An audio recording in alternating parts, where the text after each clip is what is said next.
Hello everyone, welcome back to Flying Solo with Kat, and today is very exciting. We're going to go over the Mandalorian and Grogu trailer. I'm going to be talking about the official trailer that came out. We'll talk a little bit about the Super Bowl ad, because there's a couple thoughts that I have, as everyone did. Um, but I thought today would be a good video just to talk about my thoughts before it does start revving up. Maul Shadow Lord, the TV show, does come out in April, I believe. So it will be coming out before Mando and Grogu. So I'm going to do a whole probably review when that does drop just for that show. And then I'll probably be doing a Mando and Grogu video, which is really exciting. Before I get onto that as well, hi, new people. I have gotten a couple of new followers, subscribers. Thank you. And I really appreciate that. I felt like it's always weird when I promote my podcast because I always want it to be a chill space. I will be honest with you guys, I don't make money off of this. I really wish I did. I do not. So that's never been something that was a priority for me. I'm always just here to talk about what I like and when I want to and how I want to do that. I've not been doing videos every week as my schedule allowed me to do. And I realized that I was not only overwhelming myself because I do everything on this podcast. I write my own scripts, I do my own editing. And it's definitely, the podcast has changed because now I am unfortunately stuck on OBS, which I love OBS, no shade, because it is free. Just having to learn that new technology when I was using Podcastle, which unfortunately now forces you to pay, really sucked because I still haven't figured out how to do royalty-free music. Hopefully that will be in the next couple episodes. I'll be able to figure out how to also have music behind going on. So we'll see. I'm not gonna promise anything because that was my other issue back in the day. Of I was promising a whole bunch of things, and we tried the video cam stuff. It just didn't hit. I feel more connected with you all when I'm just sitting here and you guys are staring at a blank screen. And as an artist, I like having podcasts on in the background and not feeling forced that I have to look at someone's face. So I feel like this was just a better vibe for not only me, but also for everyone else. No one wants to stare at this mess for 45 minutes, so I figured it was better for everyone. But welcome again if you are new here. I am going to try to do episodes once every month. We're going to see if I can stick with that. I'm hoping I can because we do have a lot of Star Wars stuff coming up. I have the amazing opportunity of going again on May the 4th to Disneyland's Star Wars night. I am so thankful I got that opportunity. So another video will be coming out during that time about all of that and what happens and all of my thoughts. And just overall, I mean, it's almost Season of the Force, and I'm very excited. That starts end of March or really early April. So we're gonna start rev up for Star Wars things, as well as I just got new Topps collector's cards. I want to do a whole video talking about my collection.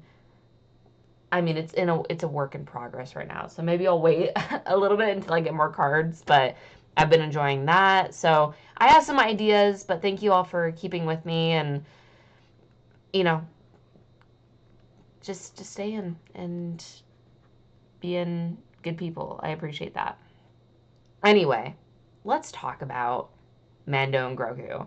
So, firstly, I want to talk about the Super Bowl commercial before we talk about the actual commercial because it's kind of the elephant in the room. Exactly. It was a choice. I don't know what Disney marketing, or if I know it's partly Lucasfilm, partly Disney. I don't know what was going on through their brains when they decided to do a play on a beer commercial or like a car commercial. I don't understand. This is a children's movie. Why would you market to grown-ass men or adults that drink alcohol. It just was an odd choice. Now, Star Wars has done this in the past. They don't always have very kiddie commercials. They're not always, like the Solo Denny's collab that they did. They'll do different collabs, but this wasn't even a collab. It was just a play on beer commercials, or specifically car commercials with like the Tauntauns. And visually it looked rough. There, I even kind of pointed it out, which is sad, because normally I'm okay with the medium that they do with the TV shows and that they sometimes do with the movies. I don't need it to look real 1000%. It's fine. But they had so much hype around, oh my god, we're going to be getting a Mando and Grogu trailer. Like, let's go. It's going to be so exciting. And then we get this, where there is one shot where it's like the back of Mando with the back of the Tauntauns where they're riding. And oh man, it maybe needed a couple more days on the CGI aspect of it, because it looked really, really rough. So I don't know if they didn't have enough time. There were rewrites with like the commercial script. It was just rough. And I think it was valid for people to be a little concerned, because it's like, guys, this movie comes out in almost 2 months now. What are we doing? How are we preparing for this movie besides merchandise? So that made a lot of people nervous. I was just like, whatever. It sucks that it wasn't an actual trailer, but I'm not gonna cry about it. It is what it is. Then, literally a week later, we got the legit trailer. And this served everything that I needed this movie to be. I am excited about this movie. I'm excited to be back in the theaters celebrating Star Wars. I'm more concerned about how people are going to treat this film, specifically fans that are just casual. I don't know if the casual fans are going to like it. And that's, again, my biggest fear, because that's a make or break. Our last movie in theaters was The Rise of Skywalker, and that burned even a lot of casual fans. So I think, again, I would have preferred probably if they had Starfighter, and we were even hearing reviews of Starfighter in super early screenings, that this is the Star Wars film that is going to kind of change the game and is going to be really exciting. So I'm nervous Mando and Grogu is going to deter a lot of people from Star Wars being back in the theaters, but you know what? I don't work for Disney or work at marketing, so I don't know. But I think this movie's going to be fun, and I think that's the point. Which, again, no one can have fun in movies, because it has to really, really mean something at the end of the day. And I'm saying this as a Star Wars fan. I don't mind having a little bit of fun. It's why I really like the sequels, is I think they're really fun while also having some really good moments of character development. And I think we're going to get that with this movie. I think we're going to have super, super fun moments, really, really funny moments with Grogu's specifically.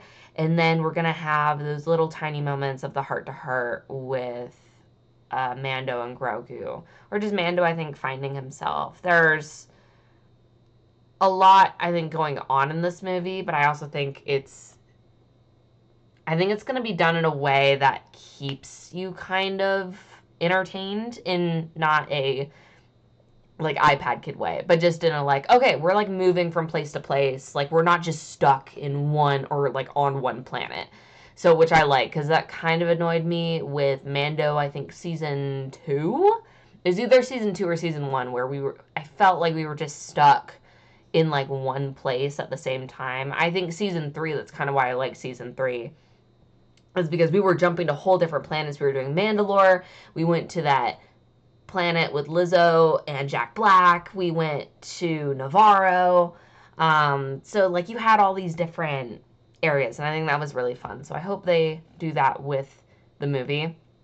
You immediately see the sunset shot with the X-Wings. I kind of freaked out, because of course that's in contrast to the TIE fighters in The Force Awakens. I'm excited for this movie to push the contrast of basically the New Republic with the First Order. This is what I've been, y'all know me, this is what I've been dreaming for years now. I really wanted a movie that was going to show us the highlights of the New Republic, but also how stupid the New Republic is. Ahsoka kind of led into that, which I really enjoyed, which I love that TV show. But I think with this movie, now the casual fans that just see the movies are going to start to see, oh, that's kind of why they wanted to blow up the New Republic, or that's kind of why the New Republic wasn't liked by a lot of people. So I think there's a lot of opportunity for that. With that, I'm just going to jump in my notes a little bit. I want to talk about the player cards and the sabacc cards. A lot of people were confused by that one scene where or at the end of Mando season 3, he says, I'll take out all the bad guys in your deck of cards. And then in the trailer shot, we get to see him actually holding one of the sabacc cards with kind of a cutout. This is actually a real world thing that I actually didn't know about, which is awesome. I love learning new actual history. And actually, I think it was back in the Vietnam War or World War II. Correct me in the comments, it was during a war or something where they would put war criminals, like top war criminals, in card decks.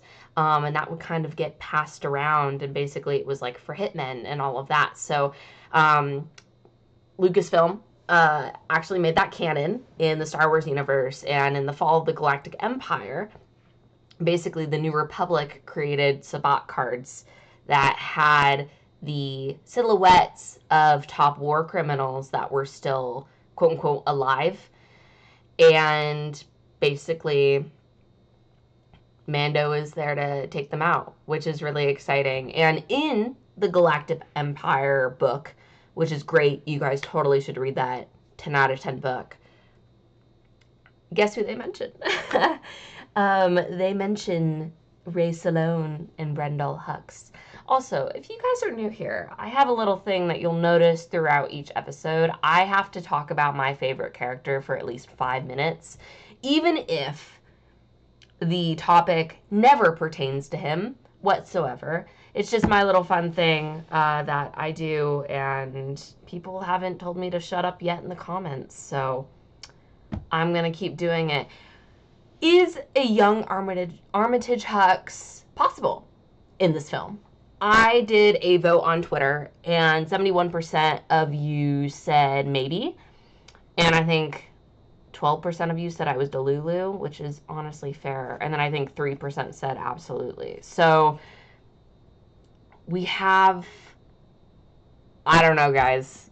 I honestly, I think I might scream if I see a young Armitage Hux in the movie. I don't think that's going to happen. I think we might see Brendol, just only because Brendan Gleeson is a movie actor. You know, he's been in big blockbuster films like his brother and his father. Ray Salone, though, I think would be huge. Ray Salone had a lot of connection with Thrawn as well, so I think her being there, if anything, I think would make the most sense. I don't want her to die, though. I don't want this to be her movie and then she dies immediately. I don't think they're setting up to that. I just want to put that in the universe. That better not happen, because I think Ray Salone is a character that should be used very like opposite than sparsely. Like, she should be used almost in every project because she is so integral.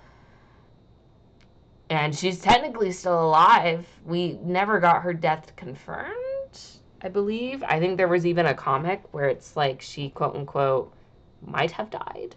Again, correct me if I'm wrong on that. I still need to learn a little bit more about Ray Salone. I just know of what she did with Brendol Hux and specifically Armitage Hux. So I think there's a chance, guys. I think with this deck of cards. Now, granted, I don't think Mando's going to be going after Brendol Hux, Ray Salone, or the Shadow Council. He might be going after like one member of the Shadow Council, but I don't think it's going to be... It can't be Brendol Hux, because Brendol Hux doesn't die for another... If we're already like 10 years in and it's 30 years, he doesn't die for another 12 years, I believe. So he still has time to be an abusive asshole. So I don't think, unfortunately, Mando's going to kill him or go after him. I think they might just allude to it or just have him on screen in a hologram like they were in season 3. So that's my rant over on that aspect. But guys, you already know if my boy is in the movie, I will make it my entire personality. So excited about that. Razor Crest is back.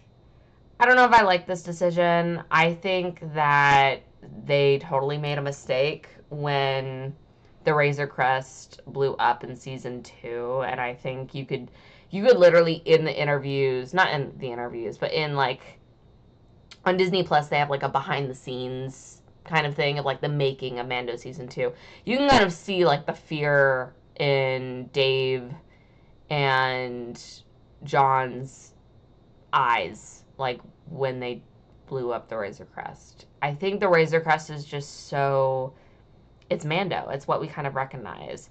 The N1 Naboo Starfighter, which we did in, it was, I think it was Book of Boba Fett. Yeah, it was, because we had Peli Motto, which she better show up in this movie too. Why do we not have the N1 Naboo Starfighter? We spent like a good 3 episodes in full on that. I don't understand why we're going back to the Razor Crest. I think it's a little stupid. Me and a couple of other people were concerned that they're just going back to how like it was in season 2, which is good and bad. I think character-wise, that's good. I think getting Mando and Grogu back to how they acted in season 2 and like their connection, I think we lost a lot of that in season 3 because we were so worried about the Darksaber and worried about the return to Mandalore and Bo-Katan. All of that, I think, kind of took away from Mando and Grogu. But us just bringing back the Razor Crest just for the hell of it, I think is a choice.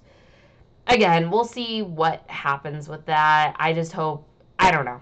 I like the N1 Naboo Starfighter. I think a lot of people did. It was really nice to see a ship that we hadn't seen for a long time and be used kind of in a cool way. But I understand if like Mando's going to be going after people and bringing them in as a bounty hunter, he needs a ship that will house those people, and the N1 Naboo Starfighter does not have that capability. It was not a bounty hunter ship. So I get it from that aspect. They probably had to be like, no, he can't be in the N1 Naboo because it's too small. So there's that. Character is voiced by Martin Scorsese. I think that was the funniest thing. Even looked like him too. I just wanted to point that out. Colonel Ward, which is played by Sigourney Weaver from the Alien movies. I don't know. I'm excited about her character. I don't know. I'm not the biggest fan of the Alien movies as it is, so I know, don't cancel me. It is what it is. I'm not super excited for her character. It would be great if she was evil, though. I think Sigourney could do that really well. I think she could, like, Colonel Ward's like, oh, go after these like bad guys and like actually trying to get Mando killed, and then she kind of turns around and she's working for the Shadow Council, or she has her own motivations. I don't know. I just, there's something about Colonel Ward where I'm like, I don't buy it unless she and Peli Motto kind of hit it off. And then I'll be like, no, that's my new rebellion lesbian. I will take you and adopt you. So unless that happens, I kind of want her to be evil. Or she could be evil and then still get with Peli Motto. So, we're already starting the shipping, guys, and the movie hasn't even come out yet. So I'm very excited for her character. Just, I'm interested to see if they subvert any expectations. I just think putting Sigourney Weaver in, I think it'd be a little dumb to not utilize her as an actor. I mean, she's amazing in the Avatar films as it is, and she was good in Alien. I do want to make that clear. I'm not trashing on her just because I didn't care for Alien. I think she was really good, so I think she could do something really fun. Rada the Hutt, he's buff now. Yeah, I think it's gonna be cool to see Mando fight Rada. I mean, it's another Hutt. I'm not the biggest fan of Hutts. I've been on here and have said that multiple times. More of a Pike person. I don't know if we're going to see the Pikes in this movie. I hope so. we'll pray. But I think it's mainly going to be the Hutts that we're going to see. So I'm like, okay. Weather's Apollo sign at the end, which was a remembrance to Carl Weathers, which was so sweet. I miss Carl Weathers' character, Grief Karga, a lot. I think it's respectful of them to not bring that character back. I think he was honestly good of where his character ended in season 3. I was totally fine with that. Like where he just kind of revamped Navarro and became this good guy compared to where he was at Mando season 1. Like Mando changed that in him. So I'd like his character to be left on that. If they do recast him, it's okay. I know Carl probably would have wanted that. But I have a lot of Grief Karga figures. I have his Lego figure and I have his Black Series figure. Because, funny story, talking about Carl Weathers, it was like 2 days after he had passed, after I found out that he had passed, I was really devastated. And I went to Target for something. I don't remember what I did. And I always check the Star Wars section because I always want to be depressed because they never have any good merchandise. And a lot of it was just trashed and gone. And literally right in the center was a Grief Karga Black Series figure that was just hanging in the middle. That was just perfectly and untouched and whatever. And I don't know, there was just like this feeling where I'm like, no, I need to get that. Like I want that a part of my Mando collection. I'm literally looking at him right now. It's one of my favorite figures that I have in that collection. Because no one's ever really gone, and I think that's a Star Wars quote that's really important. But I don't know, it was just a sign, and I always like telling people that story because it was just and it was the only figure, by the way, that was there. It's not like they had a whole bunch of Grief Karga, figures in the center all spread out. It was literally the only one that they had. All of the others were like Mando and Luke and all of that, but that was the only one that they had. So I felt like that was a sign, and I ended up getting it. So Grief Karga is really important to me. I would have loved him in this film, but I loved that they remembered him in that way. And I hope they sprinkle a little bit more in there. And I know that they will, because I know Dave and John both really, really loved working with Carl Weathers. So, yeah. Din's helmet is removed. This is another kind of crazy thing that they kind of went back on from season 3. Season 3 was all about him atoning for taking off his helmet in season 2 and going back to Mandalore and bathing in the waters and blah, blah, blah, blah, blah.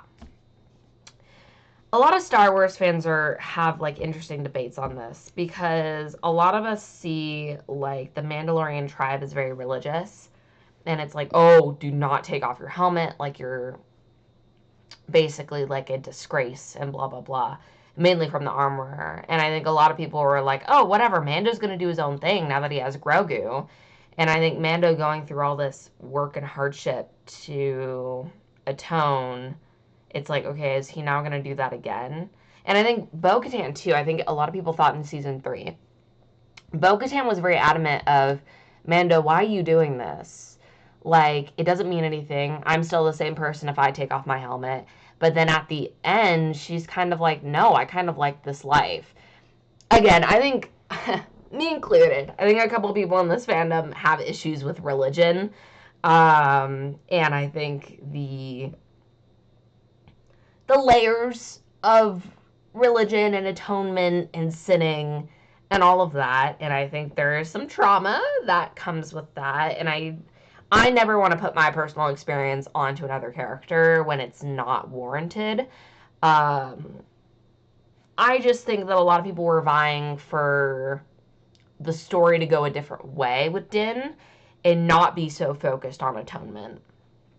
So, I'm not too mad about him removing his helmet. Maybe this is finally his push to be like, you know what? Like, it's not even worth it to go back to the living waters and go bathe and do all of that and then put the helmet on.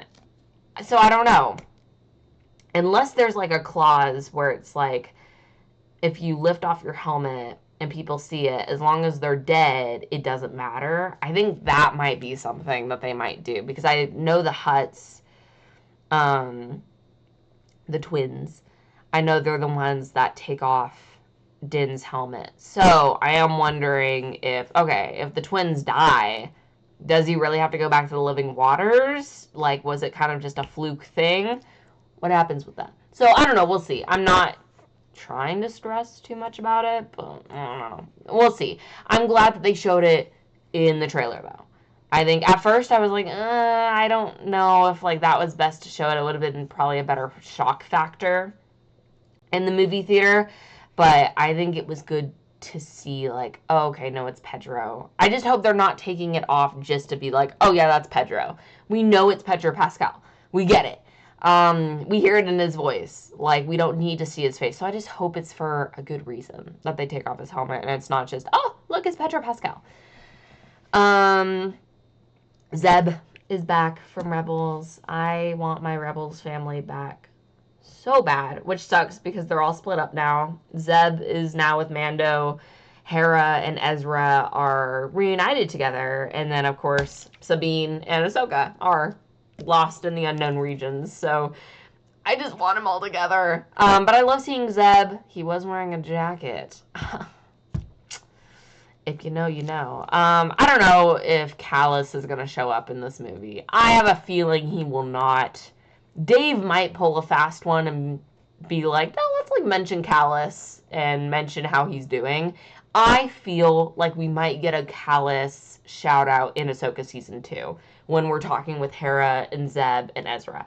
I feel like that's when that would happen. I don't think this movie is when Callus would be mentioned, unless Mando is like, damn, like, I can't believe you deal with Imperials all the time, or it must have been hard dealing with Imperials, and then Zeb just, like, looks off and kind of smiles, and he's like, yeah, I know a thing or two about that. Like, that would be, I would tie that in. I'd be like, oh, he's thinking about Callus. I don't think it's going to be super in the face, though. So I'm not going to hold my breath for any Cal-Zeb, but I don't know. It might happen. Lastly, let's talk about Embo. Yeah. I mean, it's Dave Filoni's toy chest, realistically, which people say as if that's a bad thing. I love Dave Filoni. I love Jon Favreau. I think they're two guys that just really want to have fun with Star Wars and do it in a fun way. Who cares? Sure, if you're banging, you know, action figures together and that's how you make a story. I mean, that's where storytelling starts, people. I don't know what more you want from them. Yes, Andor was amazing. Andor really pushed the bounds of what Star Wars storytelling could be. Not every movie or TV show needs to be like Andor. It doesn't. The closest movie we probably got to that is either Empire Strikes Back or The Last Jedi. And only one of those is on my you should watch list. So sometimes it works, sometimes it doesn't. So I think with this movie, it needs to be fun and have that playful side. So people being like, God, I hate Dave Filoni. Like, why can't he just leave his characters alone? Do I think Ahsoka's lived a little long? Yeah. Do I think she should probably die in season 2? Probably. But why am I going to get mad about someone who is so passionate about these characters that just wants to keep storytelling with these characters? That brings us back to Embo. He was... I don't even remember what Clone Wars season he was introduced, but was there, basically saw him get blasted. People thought he was dead, and Dave was going to write that into the script, but then they did test screenings, and everyone was like, oh my god, I love Embo. Where's Embo? Did he die? We don't want him to die. So Dave Filoni ended up writing that he didn't die from the blast, and you see it at the end. It's not like it's, oh, somehow he returned. No, he's just, you know, he hurts a little bit, but he's fine. With that, too, Dave Filoni actually voiced Embo, which I think is cool. People being like, wow, he's just shoving himself into the movie. Who cares, bro? For one, it's a movie. And secondly, if you voiced your own personal OC character, wouldn't you want to put it, if it fits, into Mando and Grogu? I would, personally. I know that's for a fact. So I'm excited for Embo. It's another cool bounty hunter. He looks sick as hell. I think they're going to do great with the design because they have a movie budget. I think if it was in the TV show, it would have looked more like Cad Bane. So, or at least a Book of Boba Fett budget. But yeah, overall, I'm excited. I think it's going to be a good, fun time. We'll see. I mean, I'm a little nervous about how it's going to be received, but I don't know. I kind of want to do a bingo card too of like what shows up and what happens. I don't know, man. Disney has been hearing my cry to see if I can get both Huxes on screen, and I think this might be the movie. Just because it makes so much sense, y'all. Of like why he would show up, and people would be like, oh, that's the guy that blew up the Hostinian system in like 25 years or so. It's like, yes, people. Oh my god, yeah, he matters. Like, that is how, they, it's not teaching fascism, but it's like how the next generation continues the fascism, I guess. And I think it's important to people to see like that character as a child and be like, oh yeah, he was human at one point, right? And I think, oh yeah, it's because of the environment that he was in. Nature versus nurture, right? And it definitely was nurture on that part. So I think having people see that and not just having a 1 or 2 comic about it that no one saw is good and very, very important. So hopefully that happens. But anyway, y'all, that's about all the time that I have today. But thank you all so much for listening. Let me know what your thoughts are on Mando and Grogu. Are you going to go see it? Wait till it goes on streaming. What are the general thoughts? So anyway, you guys have a great rest of your day, and I will see you in the next one.